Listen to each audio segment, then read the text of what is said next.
দোকানদার বিশ্বাস করে আমাকে তার ক্যাশে বসায়, আমি না বলে কিছু টাকা সরাই, এখন ফেরত দিতে চাই, কিন্তু তাকে বলে দিলে ফিতনা হবে, করণীয়? হতে পারে এরকম, অনেক ভাই কোনো কোম্পানিতে জব করেছেন, তখন কোম্পানির টাকা তিনি অবৈধভাবে নিজের পকেটে নিয়েছেন, সরিয়ে নিয়েছেন, আল্লাহর ভয় ছিল না। যখন আল্লাহর ভয় এসেছে, তার ঈমান তাজা হয়েছে, তিনি আলহামদুলিল্লাহ সেই টাকাগুলো ফেরত দিয়ে প্রায়শ্চিত্ত করতে চান। এটা কি অ্যাপ্রিসিয়েট এবং অভিবাদন করার উপযুক্ত কিনা বলেন? এটা ভালো কাজ না? মনে রাখবেন, একটা সমাজ সবচেয়ে সভ্য এবং ভালো সমাজে পরিণত হবে তখন যখন সমাজে মানুষ আল্লাহ ভীরু হবে, যখন মানুষের মধ্যে কি থাকবে? আল্লাহর ভয়।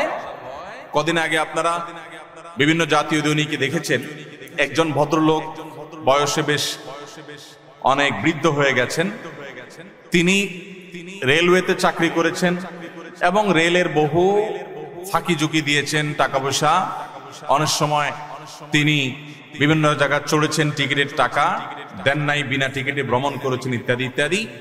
পরবর্তী তিনি রেল কর্তৃপক্ষের সাথে সাক্ষাৎ করে দেখা করে তার সকল টাকার আনুমানিক সর্বোচ্চ এর বেশি হবে না এরকম একটা ফিগার তিনি সরকারি ঘরে জমা দেওয়ার জন্য হাজির হয়েছেন। তার ভিতরে এই চেতনা আসার একমাত্র কারণ হলো আল্লাহর ভয়, আল্লাহর ভয় ছাড়া আর কিছু। অতএব যদি কারণ এরকম বোধোদয় হয়, সে সৌভাগ্যবান যে মৃত্যুর আগে আগে সে নিজেকে শুধরাবার সুযোগ পেয়েছে, আলহামদুলিল্লাহ। এখন কথা হলো, আপনি যে দোকানে চাকরি করেছেন, যে কোম্পানির কাজ করেছেন, সেখান থেকে টাকা আপনি সরিয়েছেন, হারাম কাজ করেছেন, এখন সেই কাজগুলোকে আপনি, সেই টাকাগুলো আপনি কি করবেন? উত্তর হলো ওই মালিককে আপনি ফেরত দিবেন। এখন কথা হলো, মালিককে যদি বলে ফেরত দিতে যাই তখন উল্টা ঝামেলা হবে। যদি ঝামেলা হবে মনে হয় তাহলে এক কথা, আর না হলে আরেক কথা। অনেক লোক আছে তাকে এটা বলে দিলে সে বরং আরো খুশি হবে, বরং সে আপনার থেকে হয়তো নিবেও না, ঠিক আছে তোমার ভিতরে বোধোদয় আসছে, আমি তোমাকে মাফ করলাম।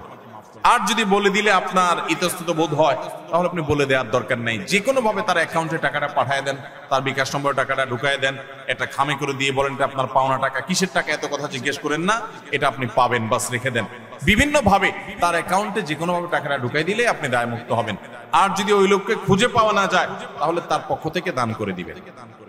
আমি 2004-05 সনের দিকে ঢাকার এক মসজিদে আমি যখন নামাজ পড়াই, এক ভদ্রলোক সরকারি বড় একজন কর্মকর্তা ছিলেন। তিনি কয়দিন পর পরই তার জমি জমা দান করেন, অমুকটা অমুক গরিব মানুষকে দিয়ে দেন, মাদ্রাসায় দিয়ে দেন, মসজিদে দিয়ে দেন, অনেক বেশি একসাথে দিয়ে দেন। উনি আমার কাছে একবার এসে বললেন, হুজুর ছেলে মেয়েরা তো পারলে আমাকে মারে। আমি বললাম সমস্যা কি? বলে যে সমস্যা হলো এত বেশি দান করি, একটা জায়গা পাইছি, এটা একজনকে দিয়ে দিছি, ওইটা একটা মাদ্রাসাকে দিয়ে দিছি, ওইটা একটা এতিমখানাকে দিয়ে দিছি। এগুলো দেখে আমার সন্তানরা বলে মানুষ তো দান করে, তাই বলে গোটা জমি ধরে এভাবে এত এইভাবে দেয়, তাহলে তো আমরা রাস্তা বিক্রি হয়ে যাবো কদিন পর। তাই আমি বললাম ছেলেরা তো ঠিকই বলছে, আপনাকে এত বেশি দান করতে কে বলছে? দানের তো একটা সীমা আছে।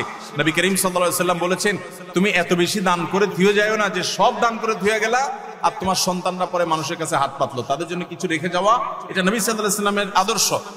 আপনি দানও করেন, তাদের জন্য কিছু রেখে যান, এটা তো ঠিক। তখন ভদ্রলোক আমাকে বলল, হুজুর আপনি আমার দুঃখটা বুঝলেন না। বললাম বলেন না, দুঃখ কি আপনার? বলেন যে দুঃখ হলো ভাই, সরকারি চাকরি করেছি, অল্প কিছু বেতন পাইছি, এই বেতনের টাকায় সংসার এবং ছেলে মেয়েদের পড়ালেখার খরচ চালাইতেই কষ্ট হইতো।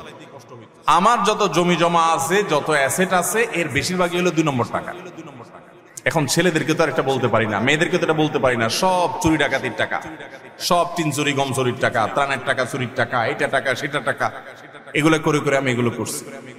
এখন যখন আমার মধ্যে এই বোধ জাগ্রত হয়েছে যে এটা আমার জন্য হারাম এবং আল্লাহর কাছে আমার এর জন্য জবাবদিহি করতে হবে, সেজন্য আমি প্রায়শ্চিত্ত করতে চাই। মালিক খুঁজে খুঁজে এখন আর দেওয়া সম্ভব না, কোথায় চাকরি করছি, কার কাছ থেকে ঘুষ খাইছি, কার কোথায় খুঁজে পাবো, এই জন্য এখন দিয়ে দিয়ে আমি মুক্ত হতে চাচ্ছি, কিন্তু সন্তানরা রাজি না। ভাইরা আমার, মৃত্যুর আগে আগে প্রতিটা হারাম টাকা হয় মালিককে, আর মালিককে দেওয়া সম্ভব না হলে, খুঁজে পাওয়া না গেলে গরিব দুঃখীকে দান করবেন, ওই মালিককে সওয়াবের নিয়তে নিজে সওয়াবের নিয়ত করা ছাড়া, তাহলে ইনশাআল্লাহ দায়মুক্ত হতে পারবেন। অতএব মালিককে যদি না পান বা দেওয়া না যায় একান্ত, তাহলে অন্য কোনো গরিব দুঃখীকে দান করবেন, ওই মালিকের তরফ থেকে তাকে সওয়াব দেওয়ার উদ্দেশ্যে। ইনশাআল্লাহ আল্লাহ তাআলা আপনাকে দায়মুক্ত করবেন।